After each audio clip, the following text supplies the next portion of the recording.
So let me let's iron this out right now because I never asked you this one. Who is your top 5 of all time left hand arm wrestlers of all time?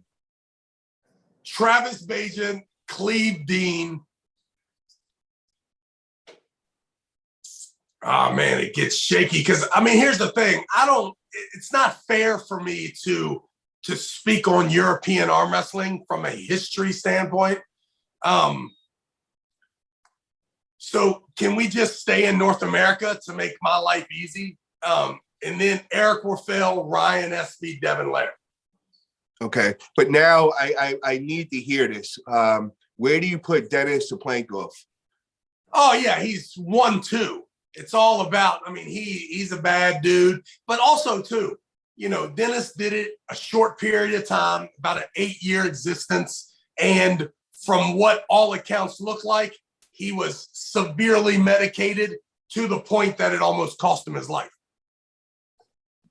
Okay, so what can you give me a time frame of Travis Bagent, Devin Laird, those guys that I just mentioned, those 5 guys?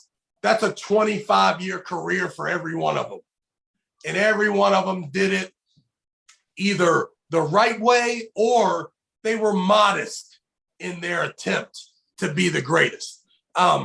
It wasn't a severe change in their chemical makeup, which I think that, listen, and maybe I'm a crybaby, but there's a difference between Jay Cutler and, you know, like the guy who is just the bench press champion of the world. Like Jay Cutler was a little bit more dramatic. Yeah, probably like an extra 1,000 milligrams of test a week or something like that.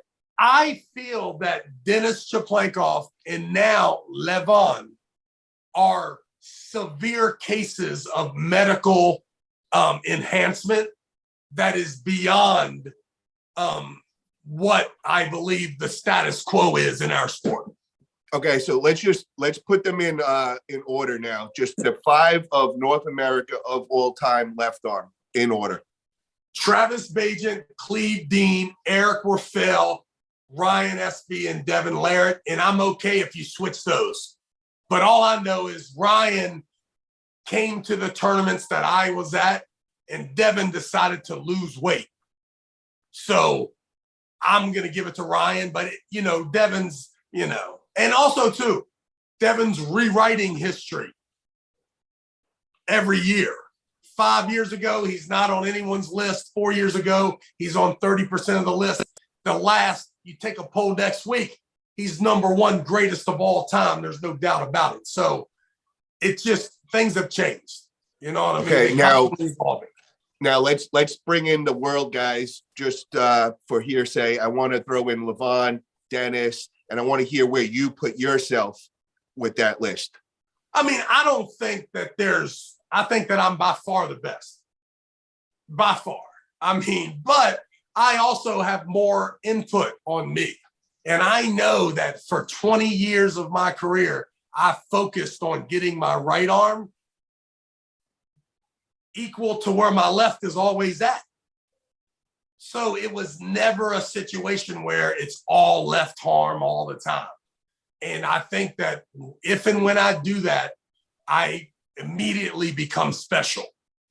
Now. Yeah, that's a very interesting take because, you know, that's with Devin with the giant pumpkin and how Devin, it seems like he likes to focus in on one arm at a time and really give everything he can to that one arm. If you did that same thing, that would really be amazing to watch, you with your left. Well, and it's one of those things, though. Sometimes, though, if you have it, you don't need it and you don't work at it. So I was blessed enough that my left arm is ready. A lot of times it's like if I put and this is for all you guys that if you're watching this and you ain't as smart as me in arm wrestling, it's very simple. If you take your index finger here and you put that knuckle right on your chin, one of your arms is going to love it more. And all I mean that is when I do that left-handed and someone attempts to take my hand and move it, it does not move. My entire body will move. For some reason, when I do it right-handed, the tightness doesn't start until about 4 or 5 inches away from my face. And I'm always trying to get it. I want it to be tight right there, but it's just not. So I think that that's a part of me being left-handed or being right-handed. I think it has a lot to do with your pitching years of baseball. You used to throw left-handed and you were a big-time pitcher.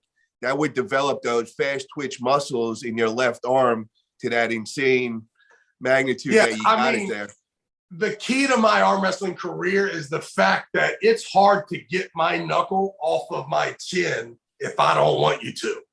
You can pull me away, but you can't just separate that.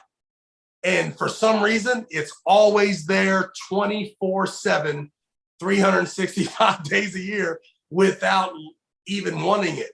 My right arm has to be worked and worked and worked and worked and worked. So I am interested in training the left side of my body only and see if there is something special there, or is it's just if you work really hard, you'll be 10% better than you are on the couch. We'll see what the deal is. So 2 times in my life, one time at the Mohegan Sun, it was the year after the Best Damn Sports Show. I think it was probably 2006 or 7. I hurt my right wrist after I pulled in Japan against John Brzezinski. So for the next 2 years, I only pulled left-handed. I was at the Mohegan Sun. Marcio Barbosa, Eric Orfel, those guys were in the finals. But I remember a match with Eric with Marcio where I just closed my hand and he felt so uncomfortable that he started acting like I was doing all the shit that I usually do right-handed in order to get what I want. And his wife was really upset. And more or less, him and the referee and her were talking, and I just leaned over and said, "Young lady, I apologize. I am so motherfucking strong right now because my right arm is out of commission that I will lessen the grip up just so he's okay with it." And it was like the easiest thing in the world. And listen, Marcio's a top 50 guy all time, but it was ridiculous. And I am praying at 45 years old that I still have not damaged anything on this side. I'm so lazy that I'm probably have the miles of a 25-year-old on this arm. There's a chance that I am the strongest left-handed human being that has ever lived. We are about to find out, and I'm going to take you with me. You are fucking welcome. I cannot wait for this, brother. You are making me so happy hearing this right now. And I am going to, this is going to make, I'm going to cut this into a clip. So anytime I feel like you're falling off or you're getting lazy, I am sending you this clip and I'm going to tell you that I'm going to put this out everywhere to hold you credible to it. Can you see just the last 20 days that the left side of my body is a little bit different?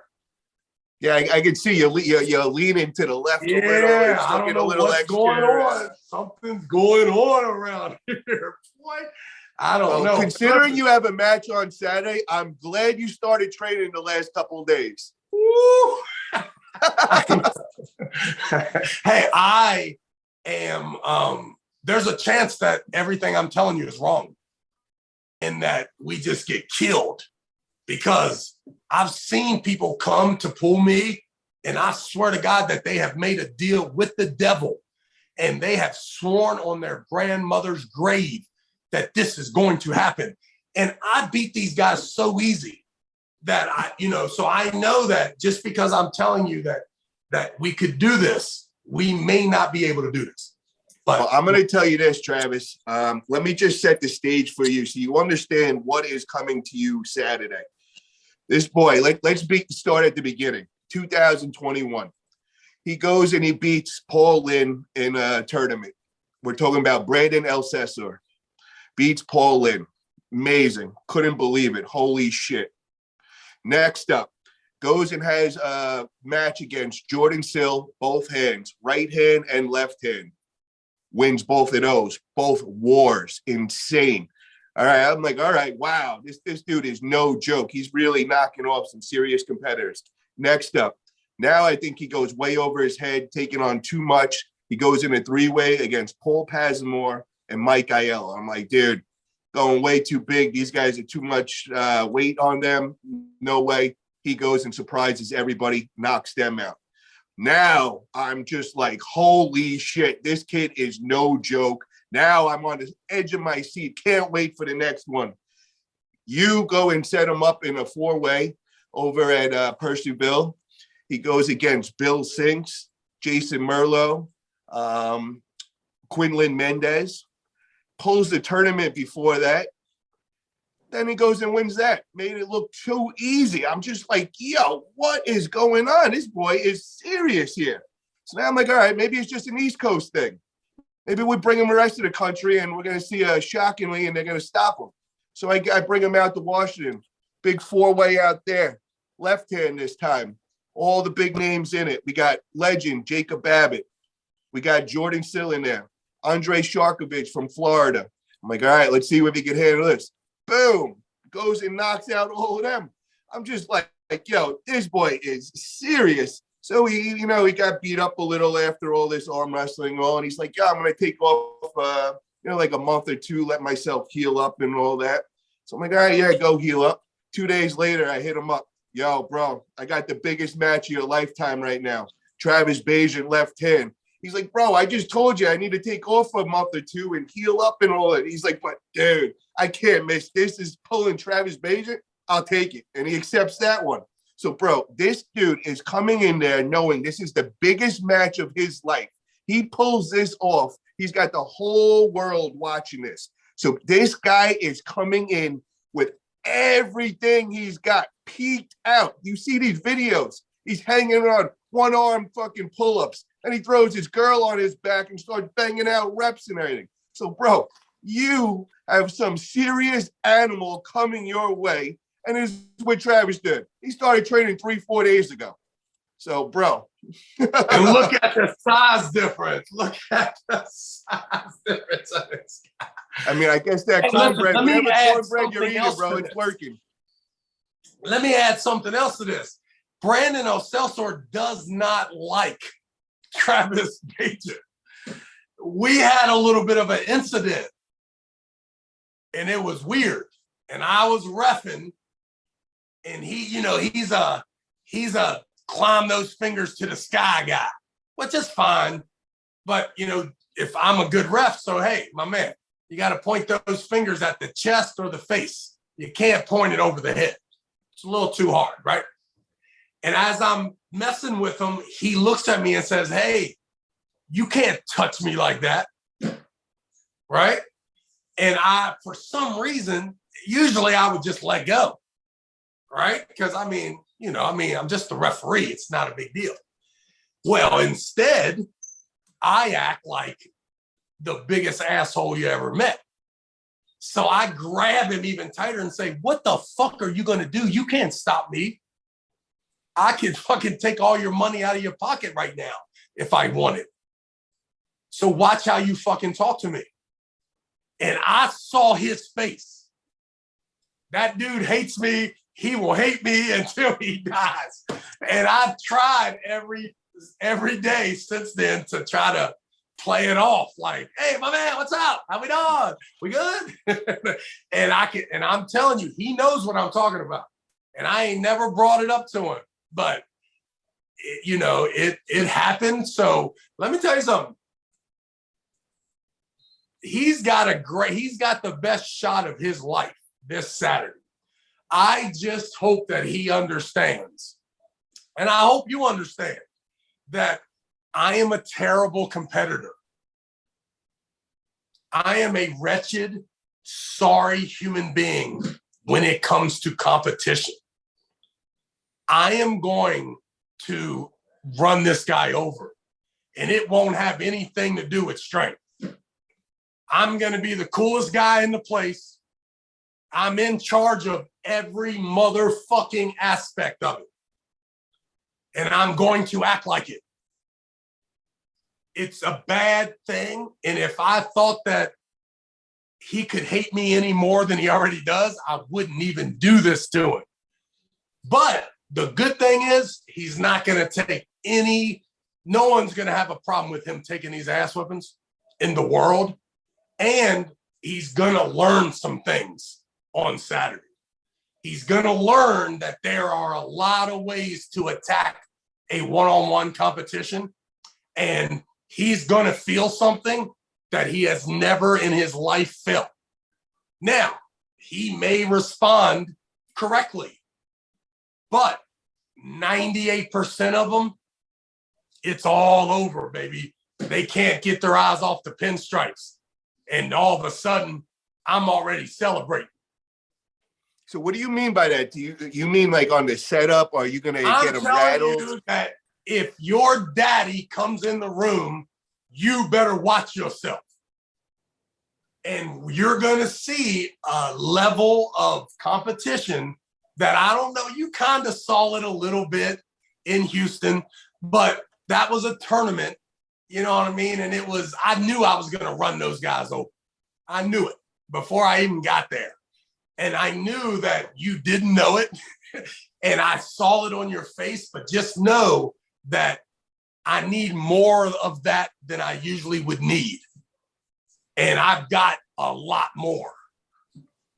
And it's needed, right? I need to practice on Brandon the same way I'm going to bust Devin Larrett's ass, the same way I'm going to bust Jerry Cataret's ass, the exact same way I'm going to bust Michael Todd's ass. I need to practice being the baddest motherfucker in the room. And I'm going to start on Saturday at 9:00. And on every day after that, I'm going to be more prepared to be that guy. And come June, July, it's going to be bad. And now, the only thing I need clarification on is because a couple minutes ago you were saying that you're just focusing on the left. Now you just mentioned some names that you would have to be talking with your right also. So let's just clarify. Correct. Are we just focusing on left right now and we're just going to train left and look for left hand matches, or are we open to right hand as well? We're whipping everybody's ass. We are climbing that hill. Listen, if I just wanted to be the best left-handed guy, that's easy. The reason that I'm that dude is because of what my right arm can do as well. Yeah, and but the only thing, Travis, this is where I don't know, man. I'm getting a little nervous now, man. I think I would like to hear you say that we're just focusing on left for now and that you don't even care about the right. Like, I really, honestly, I mean, at your age right now, we're at 45 years old. Well, I would like for you to take that cowboy hat off too, but we don't control each other's lives. Listen, come on, brother. Let's talk reality. I'm going to beat everybody. But hold on. Let's just slow down a little. You get a little too far ahead of each other here. If you go and you start putting on both efforts with both, it's going to take everything so much longer. Where if you just focus on this left, brother, you have a gift.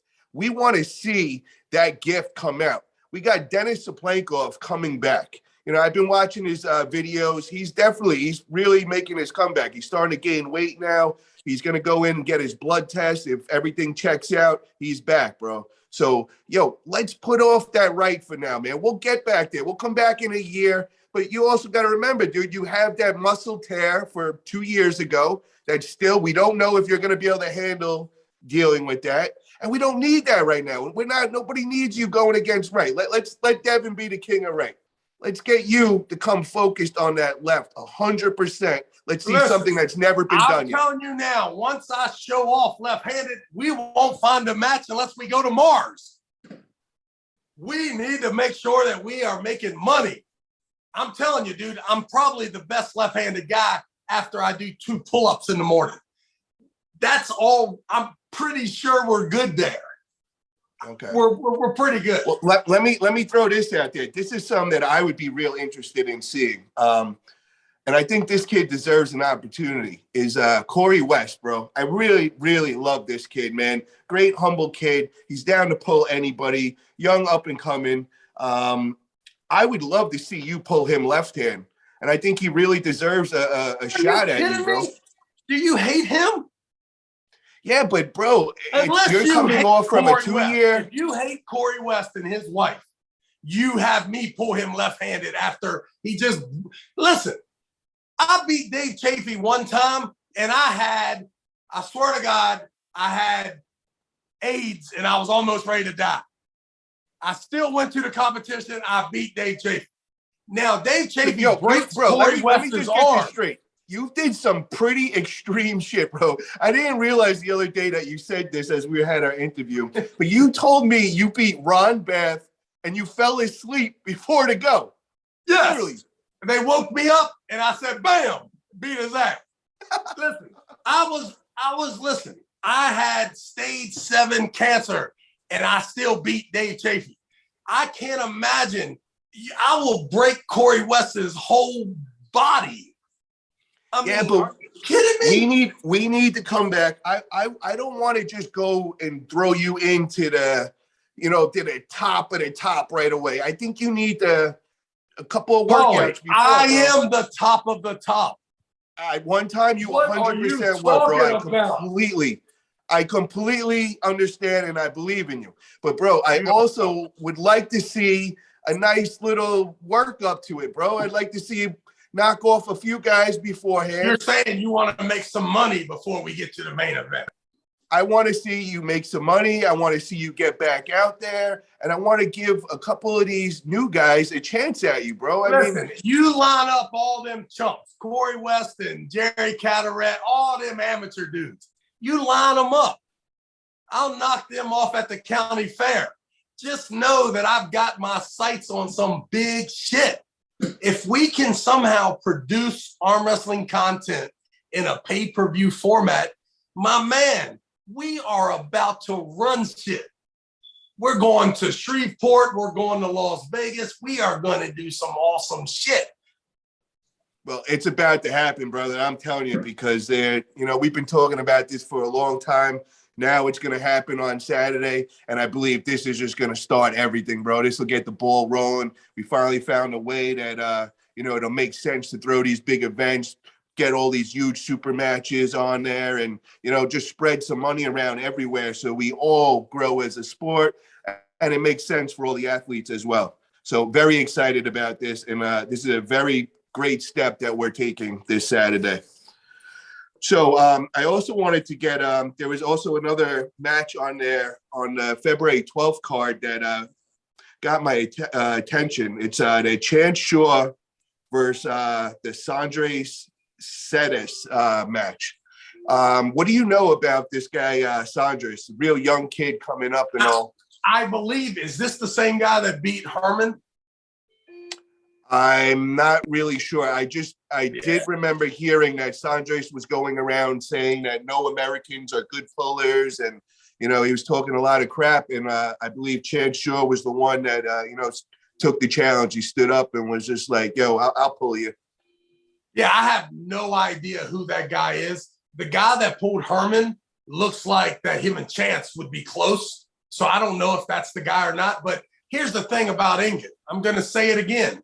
If Ingen Terzi invites your American ass to Turkey, he plans on you taking an ass whipping. I'm just telling you. Now, listen, why do you think that? Because Ingen, in his brain, it's like systematic racism. It is in his blood to have animosity and jealousy issues with the way American arm wrestlers are portrayed to the world. Back in the day, we had John Brzenk. Because we had John Brzenk, we had it all. So it didn't matter. Ingen could tell you for the last 40 years how many guys in the European nationals, the European, the world championships that would just absolutely rape and pillage the American competition in their weight class. For some reason, though, Ingen considers the USA one and everybody in Europe one, instead of, because America is still amazing if we're just compared to Turkey. You know what I mean? But if he involves the entire European Union against us, and we are getting softer every day, right? And they are just so fucking, I mean, listen, I don't know how to not be an American hater without saying that, yes, they are stronger, more dedicated, better, right? The problem is that there are some of us in the United States that still have the skill level to compete at that level. Just know that if he invites you there, he thinks that that dude is going to whip your ass. And he's hoping it happens just so it will. And listen, I'm not telling, and I know that he will not like for me to say that. And I love that guy. I got no problem with that dude. We have argued, and we are also on the same wavelength when it comes to what we see. So we have I got to vouch for Travis on that, because when I first got into the game, I started working with Engen right away. Me and Engen hit it off. He was my coach and all. And I remember going to you right at the beginning and bringing up Engen.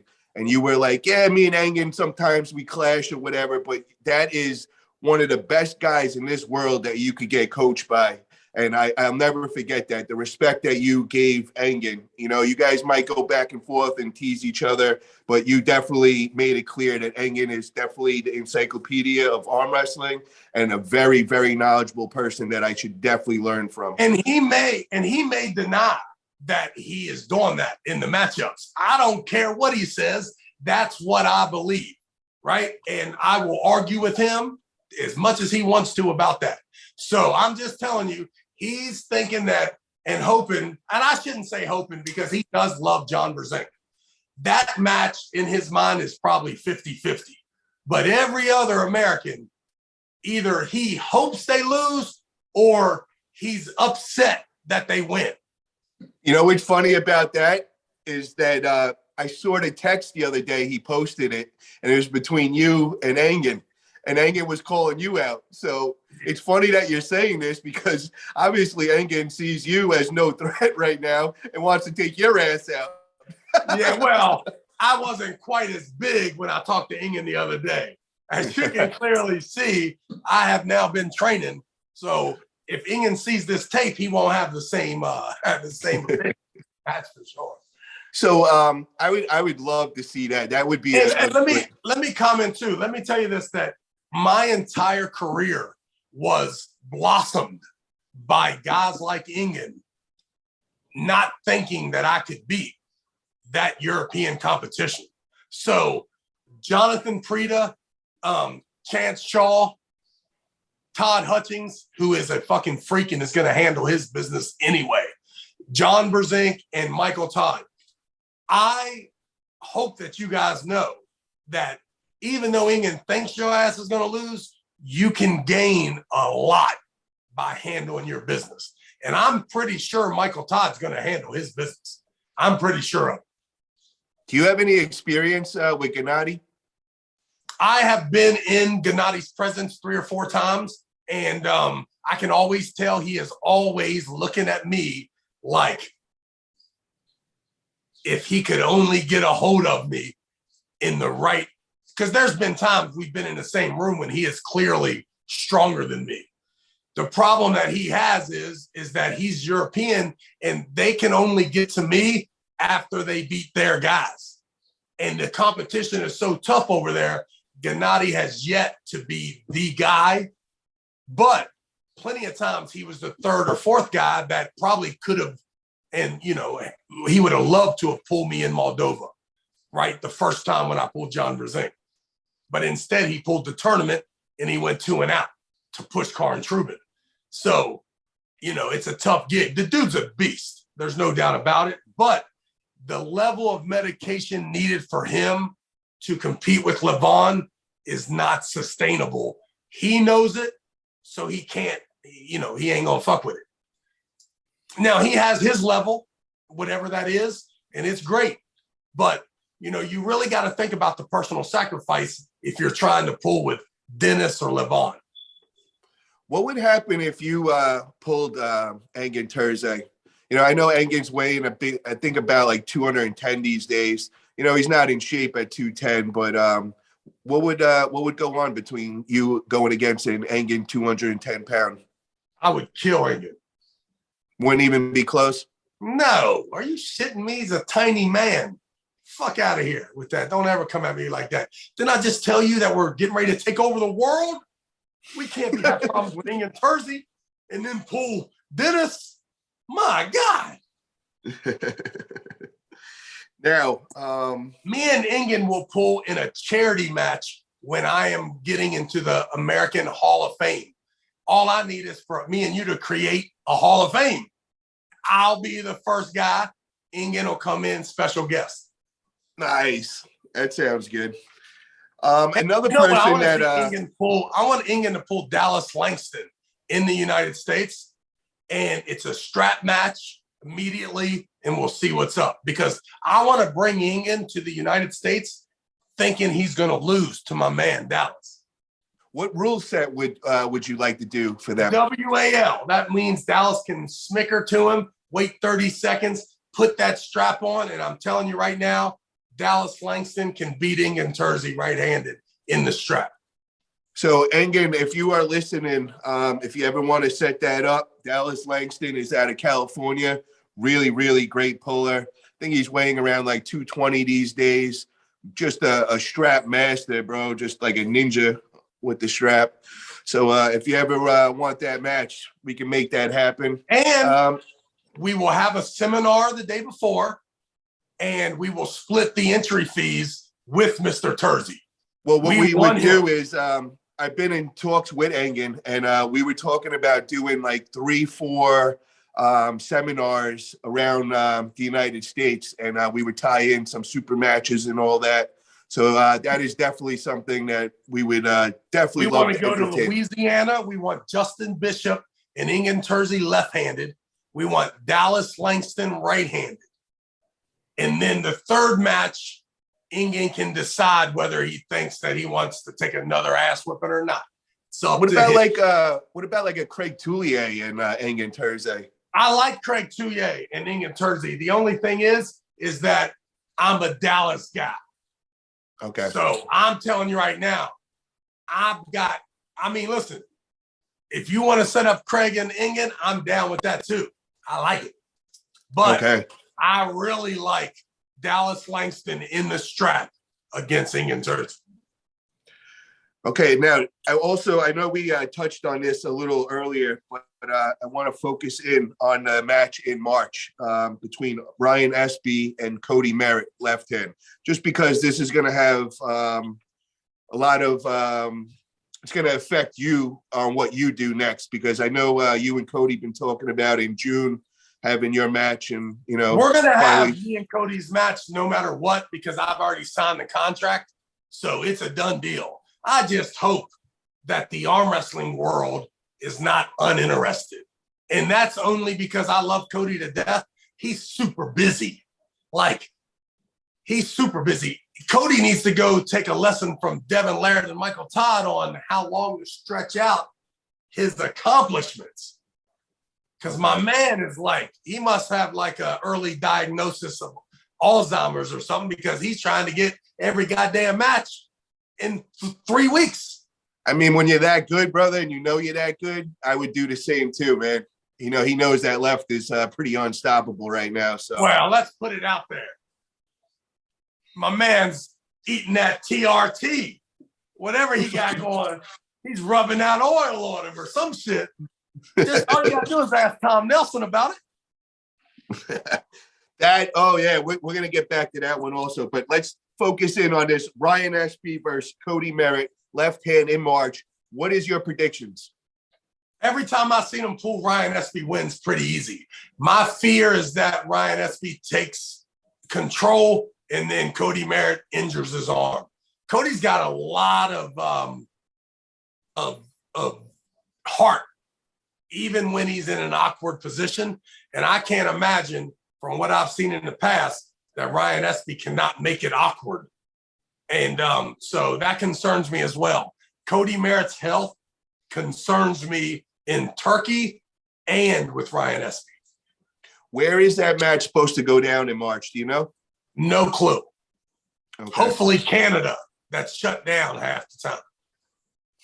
All right, we're gonna have to find out about that. Get all the details and that. And do you think it would make a big difference where it's held, or it really doesn't matter?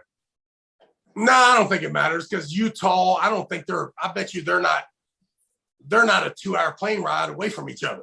From Salt Lake City, and he's in the middle of Canada, right up, above Michigan, I think, Saskatchewan area. So I don't think they're that far from each other. I think it's all good. So what do you, what's the final score on that? It'll be convincing. It'll either be 3-0 one way or the other. That first match is going to be super interesting. Neither one of them possess the skill to beat a guy after the guy's taking control. If they say go and Cody takes him down, he's going to beat him. I think that what I saw from Ryan Espy is a fish grip, tricky, very good starter. The dude's got good timing. And trust me, if you watch matches that I've pulled with him, he's moved first. And that's usually not a good thing. Lucky for me, I'm a lot stronger than Ryan Espy as a human being. So even though he gets off, there's just a little too much in the past. Now, how many times have you pulled Cody in the past? I've pulled Cody in Dallas and in Salt Lake City. So maybe there's probably another one I don't know about. So I'm going to say I pulled him in 3 events, probably a total of 4 times. And what's your record? You tell me what the fuck my record is. 4-0? Oh, I'm listen. If Cody had a godfather, I would be him. So now let's say that let's just say Ryan wins that. We still got your match in June with Cody. Now do you go after June? Do you go after Ryan next? No. I'd never go after Ryan. Are you shitting me? That's like telling me, you remember that girl in the 11th grade that loved you so much and you did not like her? You know you can hit that anytime you want. I know I can hit that. That dude needs me.